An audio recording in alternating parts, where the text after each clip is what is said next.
participant was good.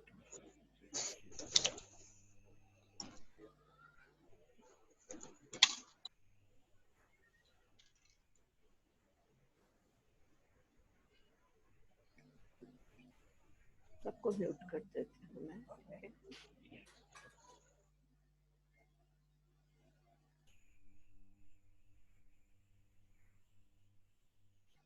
मंगलाचरण के लिए हाथ जोड़ लीजिए.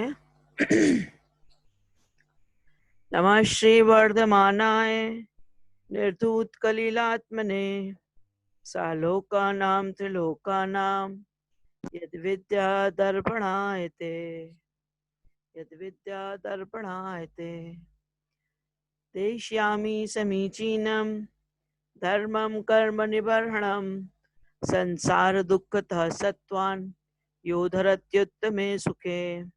आप लोग भी पढ़ते जाइए लेकिन माइक म्यूट रखिए.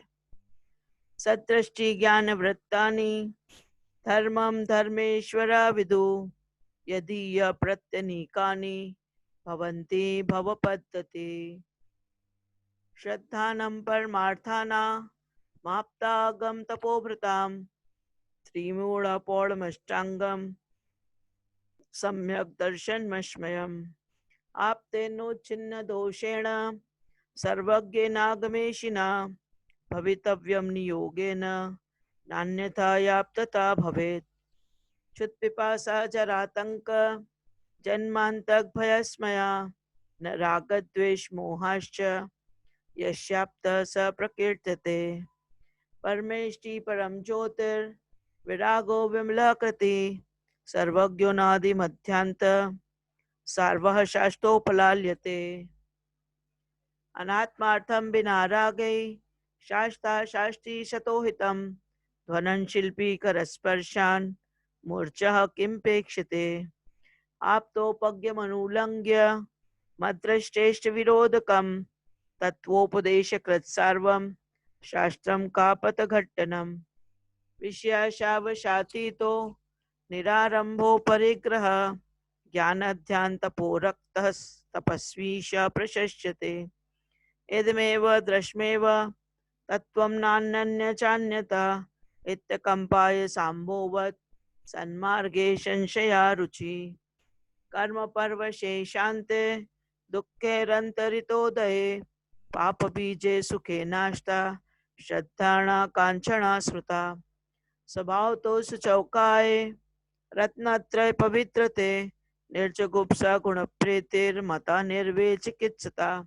कापते पति दुःखानां कापतस्ते पर सम्मति असंप्रकृतिरनुत्कीर्तिरमूढ़ा दृष्टिरुच्यते. स्वयं शुद्धस्य मार्गस्य बालाशक्तजनाश्रयां वाच्यतां यत्र मार्जन्ति तद्वदन्त्योपगूहनम्. दर्शनाचरणाद्वापि चलतां धर्मवत्सलै प्रत्यवस्थापनं प्रागै स्थितीकरणमुच्यते. स्वयुत्थान प्रति सद्भाव सनाथा पैतकैतवा प्रतिप्रत्यर्यथा योग्यं वात्सल्यमभिलप्यते. अज्ञान्तिमिरव्याप्ति मपाकृत्य यथा यथं जिनशासन महात्म्य प्रकाश स्यात् प्रभावना. तावदञ्जन चौरोंगे ततोऽनन्तमति स्मृता उद्यानस्तुतीयेऽपि तुर्ये रेवती मता.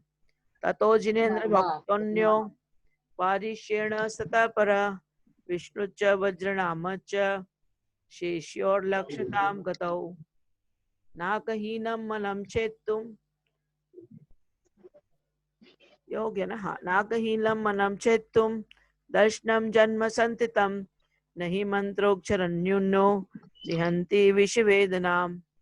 आपग सागर स्नान मुच्चया सिक्ताश्वनां गिरिपातोऽग्निपातश्च लोकमूढं निगद्यते. परोपलिप्सयाशावान् रागद्वेषमलीमसा देवता यदुपासीत देवता मूढमुच्यते. सग्रंथारंभ हिंसानां संसारावर्तवर्तिनां पाखंडीनां पुरस्कारो ज्ञेयं पाखंडी मोहनम्. ज्ञानं पूजां कुलं जातिं बलमृद्धिं तपो वपु अष्टावाश्रित्य मानित्वं स्मयमाहुर्गतस्मया स्मिन् योन्यान्नत्येति धर्मस्थान गर्विताशया स्तोतेति धर्ममात्मीयं न धर्मो धार्मिकैर्विना यदि पापनिरोधोऽन्यो संपदा किं प्रयोजनम् अत्पापश्च वोस्तन्य संपदा किं प्रयोजनम्। सम्यक् दर्शन संपन्न मपि मातंग देहजम देवादेवं विदुर्भस्म गूढ़ान् गाढ़ान्तरौचसम् स्वापि देवोऽपि देवश्व जायते धर्म किल्बिषात् कापि नाम भवेदन्या सम्पद्धर्माक्षरीरिणाम् भयाशास्नेय लोभाश्च कुदेवागमलिङ्गिनां प्रणामं विनयं चैव न कुर्युर्शुद्धदृष्टया न कुर्युर्शुद्धदृष्टया न कुर्युर्शुद्धदृष्टया।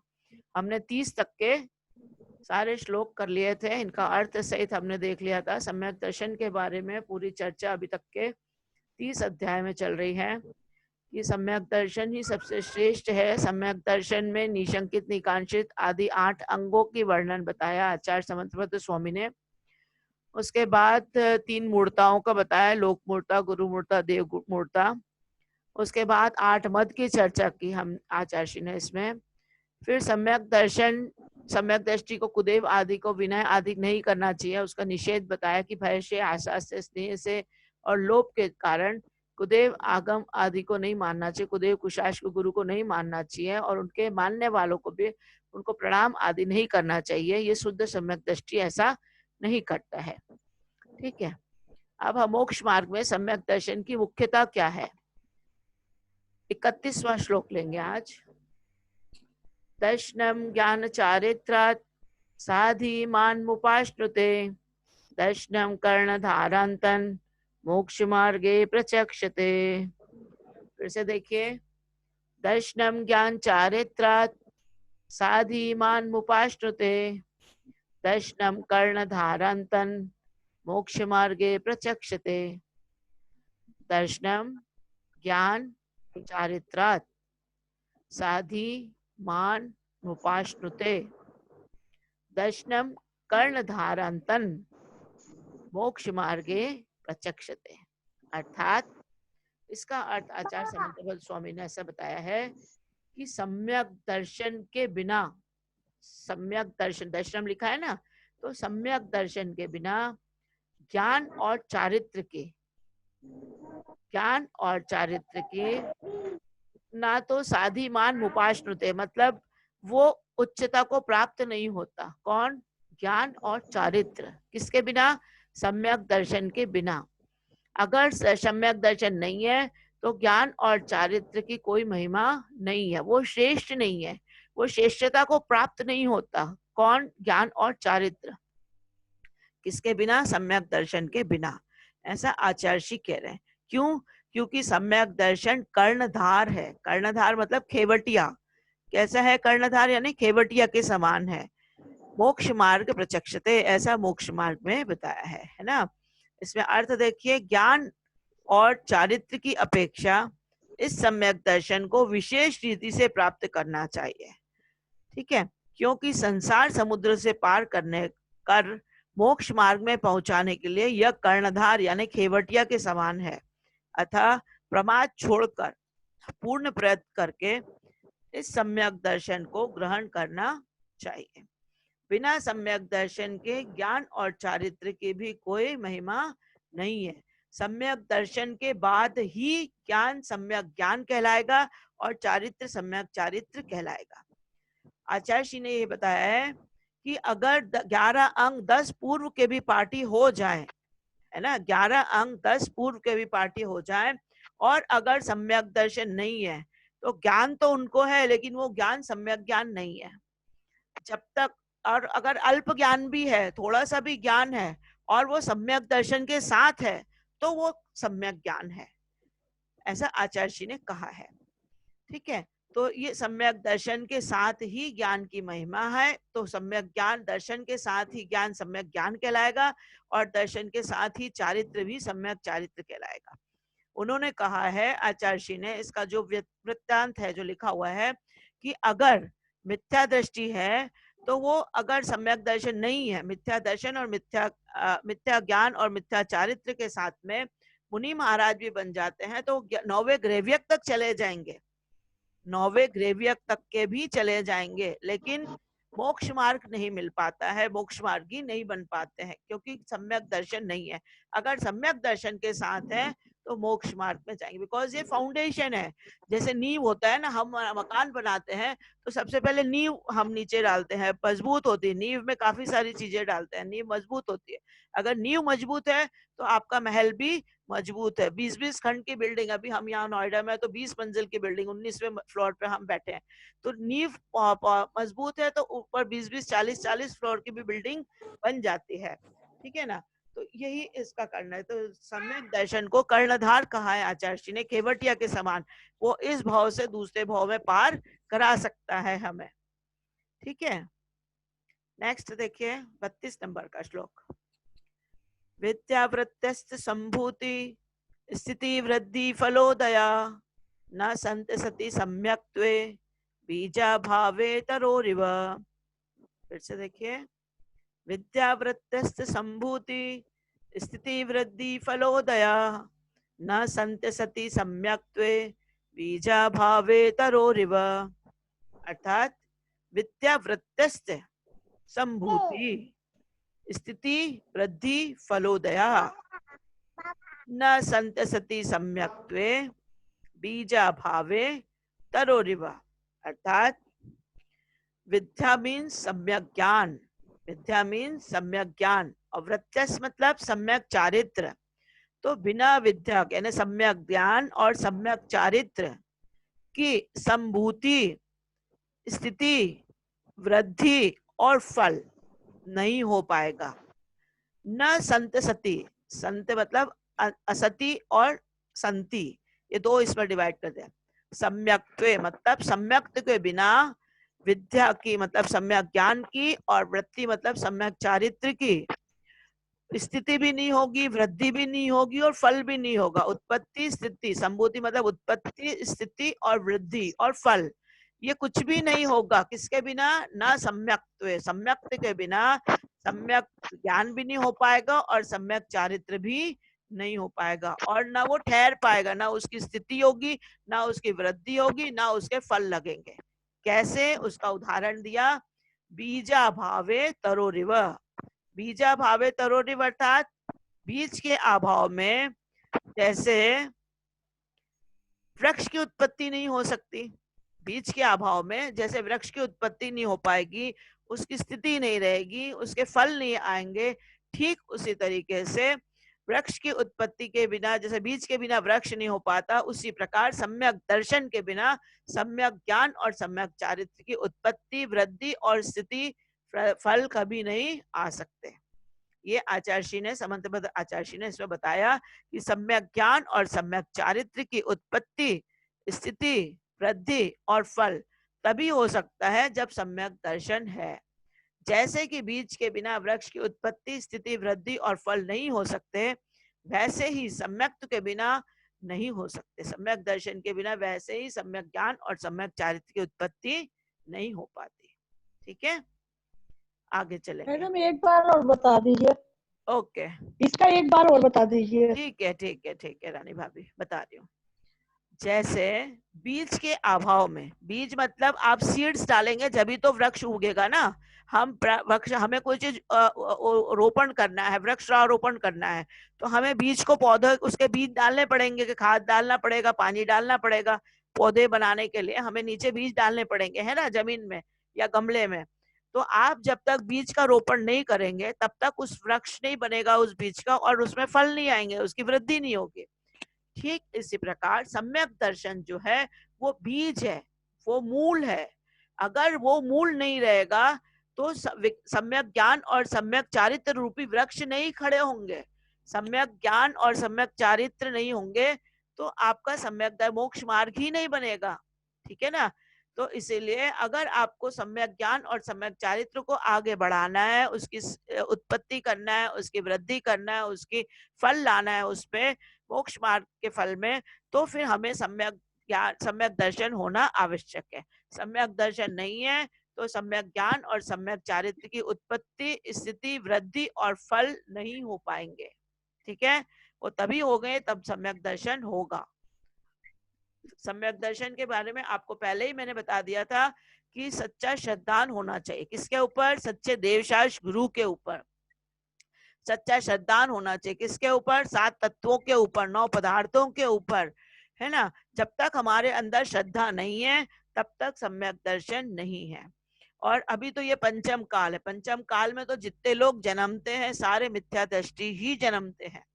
सम्यक दृष्टि जीव यहाँ जन्म लेते ही नहीं है। सम्यक दर्शन कब होता? हाँ, यहाँ हमने जन्म ले लिया, अब हमें यहाँ पे गुरु का उपदेश मिल रहा है, हम सुन के हम ग्रहण कर सकते हैं, तत्वोपदेश से हम सम्यक दर्शन को प्राप्त कर सकते हैं। लेकिन पंचम काल इतना बुरा वाला काल है ये कि इसमें सम्यक दृष्टि जीव इस पंचम काल में यहाँ भरत क्षेत्र में उत्पन्न नहीं हो पाएंगे।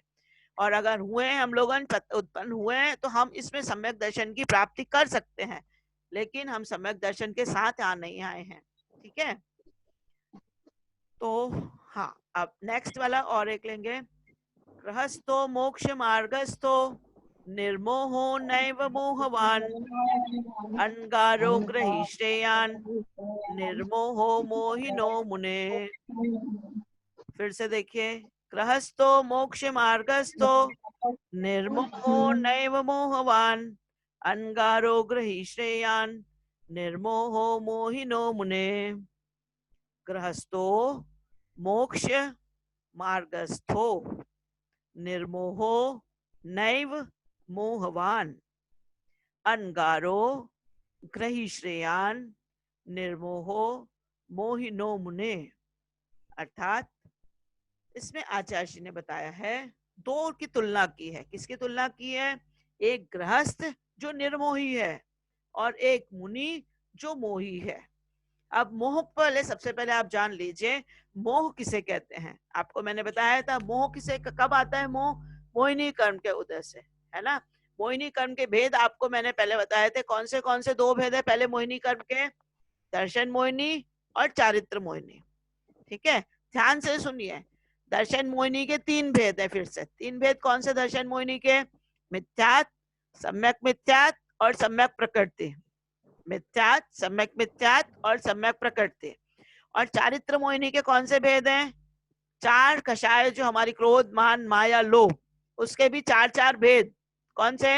अनंतानुबंधी क्रोध मान माया लोभ, अप्रत्याख्यान क्रोध मान माया लोभ, प्रत्याख्यान क्रोध मान माया लोभ और संजलन क्रोध मान माया लोभ। ये 16 की चौकड़ी हो गई 4 कषाय की। और हास्य, रति, अरति, शोक, भय, जुगुप्सा, स्त्रीवेद, पुरुषवेद, नपुंसकवेद, ये 9 हमें 9 कषाय हैं। तो इस प्रकार से ये 9 कषाय और 16 की चौकड़ी चारित्र मोहिनी में है।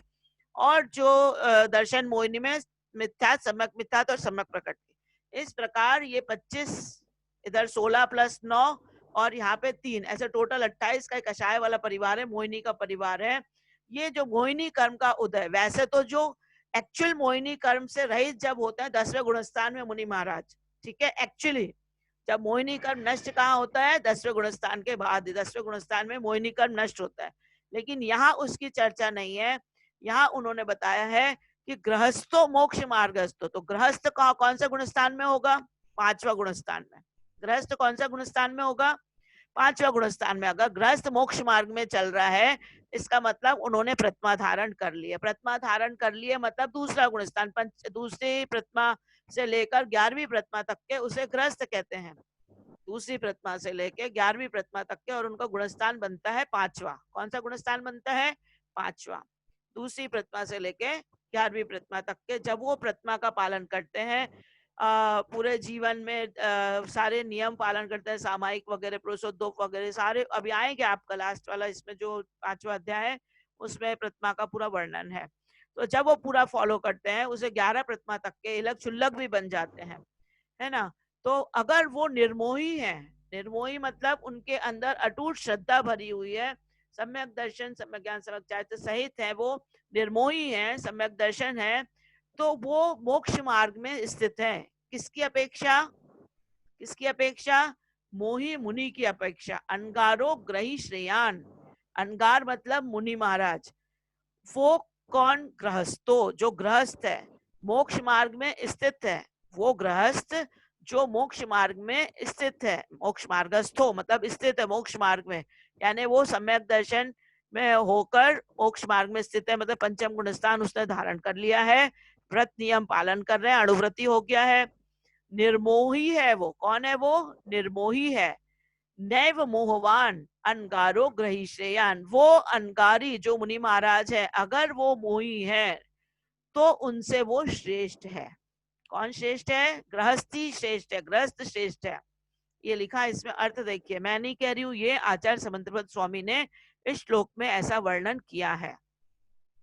यदि मोह रहित सदगृहस्थ है तो वह मोक्ष मार्ग में स्थित है, और यदि मुनि होकर भी मोह सहित है तो वह मोक्ष मार्ग में स्थित नहीं है।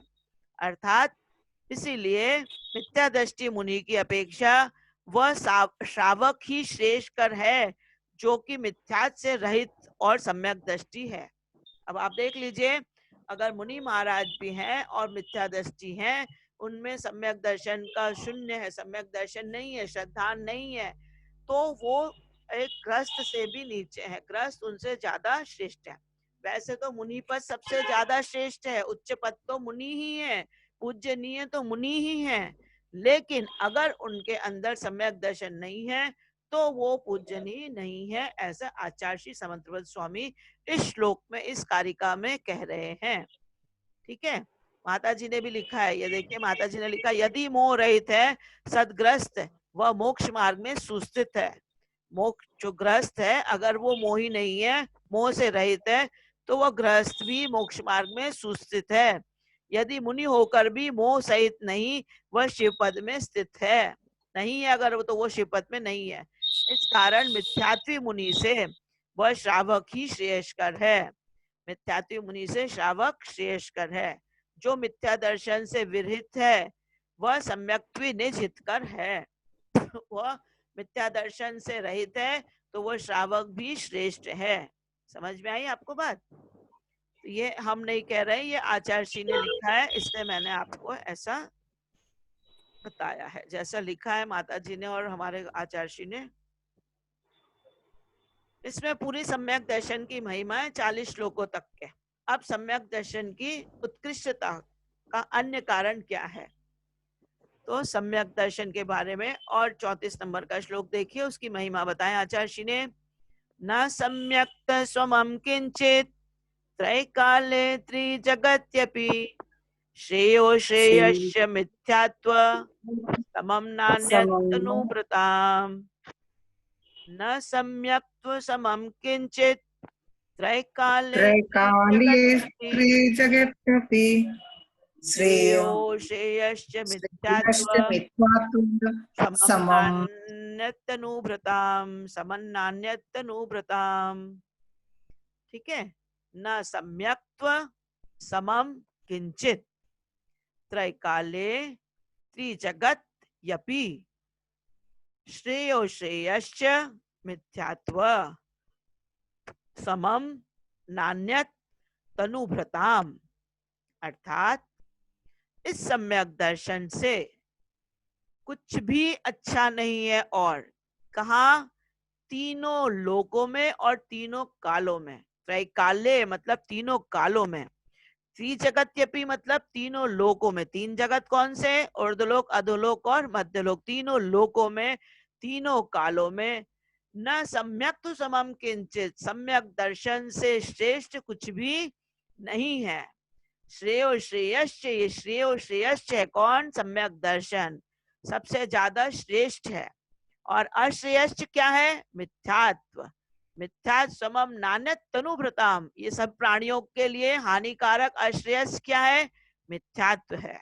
ठीक है, तो न सम्यक तो समम किंचित त्रैकाले त्रिजगत्यपि श्रेयो श्रेयश्च मिथ्यात्व समम नान्यत तनुभृताम। अर्थात सम्यक दर्शन से श्रेष्ठ और कुछ भी नहीं है तीनों कालों में और तीनों लोकों में। और अश्रेयस क्या है? ये अश्रेयस जो है मिथ्यात्व के समान अन्य कुछ भी प्राणियों के लिए अश्रेयस नहीं है। तो मिथ्यात्व आप देखो, जैसे हम कहते हैं ना, लोभ पाप को बाप बखानो, तो तो मिथ्यात्व तो 5 पापों का भी बाप है। अगर मिथ्यात्व है तो वो सम्यक दर्शन दूर दूर तक के नहीं है। मिथ्यात्व मतलब विपरीत श्रद्धान, हमारे अंदर हमारे देव शास्त्र गुरु के प्रति विपरीत श्रद्धान, हमारे ग्रंथों के प्रति शंका आदि का रहना, 3 मूर्ताओं में लिप्त रहना, ये सारी चीजें इसमें आ जाती है मिथ्यात्व। और जो सम्यक दृष्टि, उसकी पहचान कैसे करेंगे? तो सम्यक दृष्टि में 4 गुण होते हैं, प्रशम, संवेग, आस्तिक और अनुकंपा। जिसमें ये 4 गुण हैं वो सम्यक दृष्टि है। प्रशम मतलब उसके अंदर शांति संतोष होता है, प्रशम होता है। संवेग मतलब संसार शरीर रोग से भय होता है, संसार शरीर भोगों से भय होता है। आस्तिक के मतलब अपने देव शास्त्र गुरु के प्रति सच्ची श्रद्धा होती है। अनुकंपा मतलब दया, प्राणियों के प्रति दया होती है। तो ये इसकी पहचान है, 4 गुण उसमें पाए जाते हैं, प्रशम, संवेग, आस्तिक और अनुकंपा। जिसमें ये 4 गुण पाए जाते हैं, जिसमें 8 अंग है, जिसमें 8 मद नहीं है, जिसमें 8 अंग वाले दोष नहीं है, 3 मूर्ताएं नहीं है, 6 अनायतन को नहीं पालन करते, वो सच्चा सम्यक दृष्टि कहलाएगा। तीनों लोकों और तीनों कालों में संसारी जीवों के लिए सम्यक दर्शन के समान हितकारी और कुछ भी नहीं है। वैसे ही मिथ्या दर्शन के समान तीनों लोकों और तीनों कालों में अन्य कुछ भी दुखकारी नहीं है। अश्रेयस मतलब दुखकारी और हितकारी मतलब श्रेयस्कर।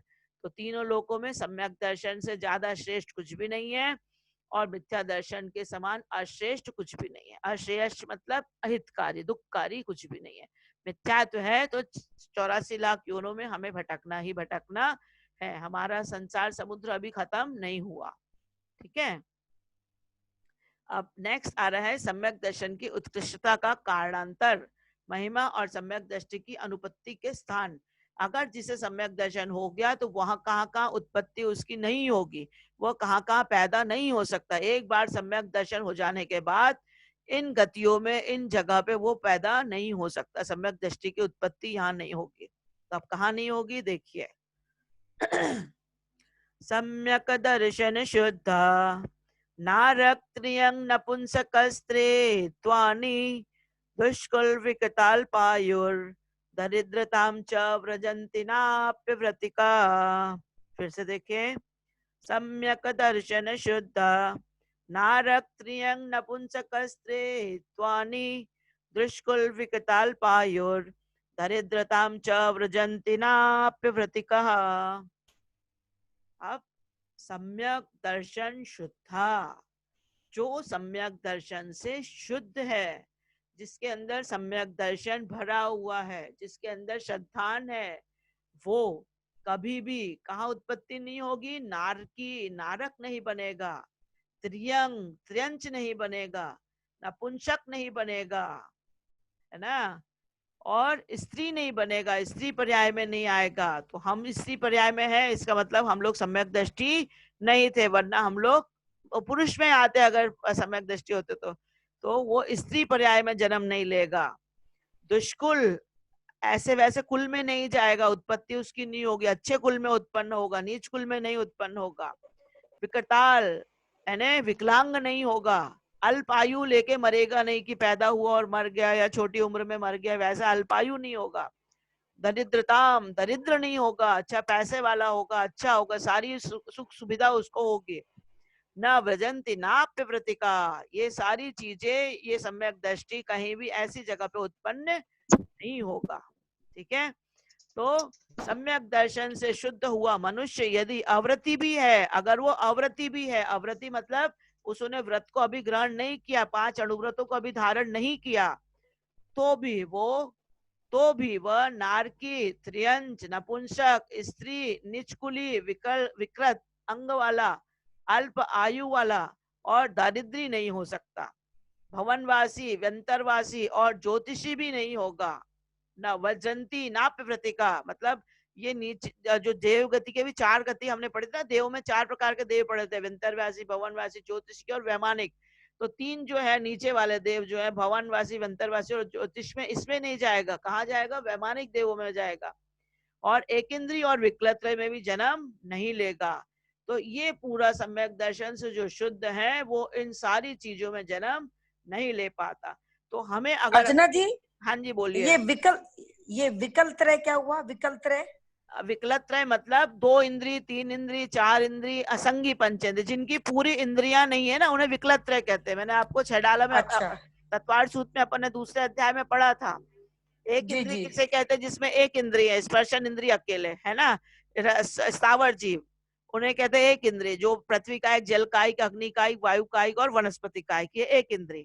और 2 इंद्री जिसमें चीटी अपन ने पढ़ा था ना, जो लट लट होती है, जो जी जी जी इंद्री होती है, वो 2 इंद्री। 3 इंद्री में चीटी, 4 इंद्री में भौरा, और संगी असंगी अच्छा पंचेंद्री के 2 भेद थे, संगी और असंगी। तो जब तक के हम्म 5 इंद्री पूरी नहीं होती पंचेंद्री को छोड़ के, बाकी 2 इंद्री, हम्म 3 इंद्री, 4 इंद्री, इन सबको विकलत्रय बोलते हैं, क्योंकि इनकी पूरी इंद्री अच्छा नहीं जी है ना, इंद्रिया कम है, पूरी इंद्रिय नहीं, पंचेंद्री नहीं है वो, इसलिए उनको अच्छा अच्छा विकलेंद्री बोलते हैं। उनको विकलेंद्री भी अच्छा बोलते हैं, जी विकलत्रय भी बोलते हैं, ठीक है। अच्छा जी ठीक है हाँ, जी तो एक इंद्री और विकलत्रय, यानी एक इंद्री और 2 इंद्री, 3 इंद्री, 4 इंद्री, इनमें पैदा नहीं होगा, संगी पंचेंद्री ही बनेगा। उसमें भी मनुष्य नहीं जाएगा, त्रियंच नहीं जाएगा, और नारकी नहीं बनेगा, तो मतलब देव बनेगा, है ना। तो इसीलिए ये सारी चीजें सम्यक दर्शन की महिमा है, कि सम्यक दृष्टि जो है वो कहाँ कहाँ जन्म नहीं ले सकता। अब आप लोग को कोई क्वेश्चन है अभी तक के समझ में आया? लास्ट के 5-6 मिनट बचे, आप बताइए मुझे, किसी को कोई हाँ क्वेश्चन? जी, हाँ जी बोलिए, समझ पूछिए। में। आपको समझ में सब कुछ आया? बहुत स्पष्ट है स्पष्ट बहुत है? मनुष्य पर्याय स्पष्ट भी ले सकता है। हाँ हाँ, मनुष्य तो लेगा ही, मनुष्य ले सकता है, मंद कषाई है तो पुरुष मनुष्य तो बन जाएगा। पुरुष हाँ पुरुष हाँ, पुरुष तो बनेगा ही ना, स्त्री नहीं बनेगा, स्त्री नहीं बनेगा। मैम, समय दृष्टि के जो 4 गुण बताए थे, हाँ, प्रसम, प्रशम, संवेग, संवेग, आस्तिक और अनुकंपा। हाँ, अनुकंपा। आस्तिक में क्या बताया था? आस्तिक में श्रद्धान होना अपने भगवान के ऊपर। हाँ, भगवान पे अपने श्रद्धा होना, भगवान पे श्रद्धा होना। श्रद्धा होना। हाँ चारों का एक बार और बता दो। हाँ, प्रशम आस्तिक, प्रशम संवेग आस्तिक और श्रद्धावान। हाँ, संतोष प्रशम, होना, प्रशम। प्रशम संवेग, संवेग आस्तिक्य और अनुकंपा। अनुकंपा यानी हमारे सभी प्राणियों पे दया होना, है ना, सभी प्राणियों पे दया होना चाहिए। प्रशम यानी, हाँ, प्रशम यानी अच्छे भाव रखना चाहिए सबके ऊपर, सबसे बैर नहीं होना चाहिए, मित्रता होनी चाहिए, सबके प्रति सद्भाव होना चाहिए, है ना, कषाय से रहित होना चाहिए, ठीक है। और अनुकंपा यानी सबके ऊपर दया। संवेग यानी शरीर भय से भोग, शरीर और इससे डर होना चाहिए, भय होना चाहिए, संसार शरीर और इससे भय होना चाहिए, ठीक है ना, संसार शरीर और भोगों से भय होना चाहिए उसको। और किसी को कोई क्वेश्चन? और आस्तिक ये तो इजी था। आस्तिक तो सबके श्रद्धान होना चाहिए अपने भगवान के प्रति, यथार्थ यथार्थ श्रद्धा। देव शास्त्र देव के प्रति शास्त्र के ऊपर। हाँ जी, हाँ जी। प्रशम यानी संतोषी होना चाहिए, संवेग यानी भय नहीं होना चाहिए संसार से, और संसार शरीर और भय, संसार शरीर और भोगों से विरक्ति होनी चाहिए, संवेग में। विरक्ति होना चाहिए, हाँ, संसार से भय तो होनी चाहिए, संसार को अपना नहीं मानना संसार है, शरीर और भोगों से विरक्ति भी होनी चाहिए। विरक्ति होनी चाहिए, विरक्ति होना चाहिए, हाँ, विरक्ति होनी चाहिए, छोड़ने का भाव होना चाहिए, संसार को छोड़ने का भाव, संसार को छोड़ने का भाव होना चाहिए, ठीक है। और कोई क्वेश्चन? वर्षा, एनी क्वेश्चंस? स्मिता भाभी? मैम, हाँ बोलिए। मैम, केवली क्या चीज होती है? केवली किससे कहते हैं? केवली यानी जिनने केवल ज्ञान को प्राप्त कर लिया उन्हें केवली कहते हैं। केवल ज्ञान मतलब 4 घातिया कर्मों को जिन्होंने नष्ट कर दिया। 4 घातिया कर्म कौन से? ज्ञानावर्णी, दर्शनावर्णी, मोहिनी और अंतराय, है ना। ज्ञानावर्णी कर्म को नाश करके उन्होंने केवल ज्ञान को प्राप्त कर लिया, दर्शनावर्ण कर्म को नाश करके उन्होंने केवल दर्शन को प्राप्त कर लिया, और अंतराय को नाश करके उनने अनंत वीर्य को प्राप्त कर लिया, और मोहिनी को नाश करके सम्यक सुख को, अनंत सुख को प्राप्त कर लिया।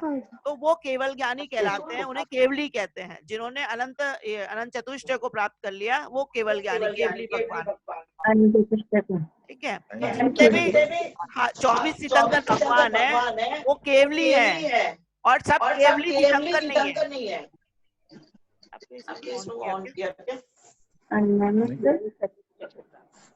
नीलम भाभी कोई क्वेश्चन? मैम, क्वेश्चन हाँ बोलिए। ये अच्छा समझ में आ रहा है भाभी? हाँ ओके। मैम क्वेश्चन है। हाँ बोलो अनंता। मैम ये गुण स्थान क्या होते हैं? गुणस्थान मतलब मोह योग और कषाय की तारतम्यता। इको क्यों हो रहा है? मोह और योग हमारा जो मोहिनी कर्म है ना, उसमें हम जो कर्मों को जैसे जैसे नष्ट करते जाते हैं वैसे वैसे हमारा गुणस्थान ऊपर ऊपर बढ़ते जाता है।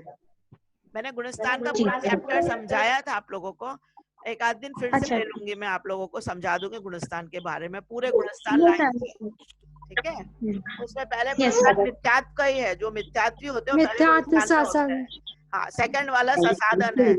साधन मतलब सम्यक दर्शन प्राप्त होने के बाद नीचे गिर जाना, उसे कहते हैं सासाधन गुणस्थान। हाँ, और तीसरा गुणस्थान होता है मिश्र। मिश्र है ना, मिक्स किया हुआ, जिसमें सम्यक दर्शन और मिथ्या दोनों, यहाँ गए वहां गए वहां, सब दोनों मिक्स होता है उसमें, वो तीसरा गुणस्थान मिश्र का। और चौथा गुणस्थान होता है अविरत सम्यक दृष्टि। अविरत सम्यक दृष्टि मतलब सम्यक दर्शन है लेकिन व्रत नहीं है, व्रत से रहित है। अभी पांचवा गुणस्थान नहीं आया ना, व्रत नहीं धारण किया, इसलिए चौथा गुणस्थान है, उसमें अवरत सम्यक दृष्टि कहते हैं चौथे गुणस्थान वाले को, जिसमें सम्यक दर्शन आ जाता है। पांचवा गुणस्थान है देशव्रति। देशव्रति मतलब एक देश संयम उन्होंने धारण कर लिया। एक देश संयम धारण कर लिया यानी दूसरी प्रतिमा से लेकर 11वीं प्रतिमा तक के फॉलो करते हैं, जो पालन करते हैं उन्हें पांचम गुणस्थान वाला कहते हैं, देशव्रति कहते हैं उन्हें। जैसे अपने होते हैं ना ब्रह्मचारी भैया जी वगैरह, अगर वो एक देश धारण कर लेते हैं चारित्र को तो वो श्रावक कहलाते हैं, व्रती कहलाते हैं, उन्हें कहते हैं पंचम गुणस्थान वाले। और छठा गुणस्थान होता है मुनि महाराज का, सकल संयमी कहलाते हैं, प्रमत्त विरत है ना, तो वो छठा गुणस्थान मुनि महाराज का होता है, जो सकल संयमी कहलाते हैं। सातवां गुणस्थान अप्रमत्त विरत होता है। अप्रमत्त विरत यानी प्रमाद से रहित जो है, अप्रमत्त विरत। आठवां गुणस्थान अपूर्वकरण। अपूर्वकरण मतलब पूर्व में कभी नहीं हुआ ऐसे परिणाम, उसे कहते हैं अपूर्वकरण। करण यानी परिणाम। नौवां अनिवृत्तिकरण। 10वां मोह सूक्ष्म संप्राय। 11वां उपशांत मोह। 12वां क्षीण मोह। 13 अयोग केवली और 14वां अयोग केवली। 1 मिनट बचा है, जिनवाणी स्तुति करेंगे, फिर समझा दूंगी कल, ठीक है। जावाणी के से सूझे लोकालोक, सोवाणी मस्तक नमोनिका देत हो डोल। जपो दिन जो तेरी शरणा कोय तो पावे सुख चैन। देव जो अरिहंत को गुरु से निर्व्यंत, दया धर्म पाले सदा यही मोक्ष का पंथ। वाणी माता की जय। 9वां नमोकार मंत्र पढ़ लीजिए। Good night.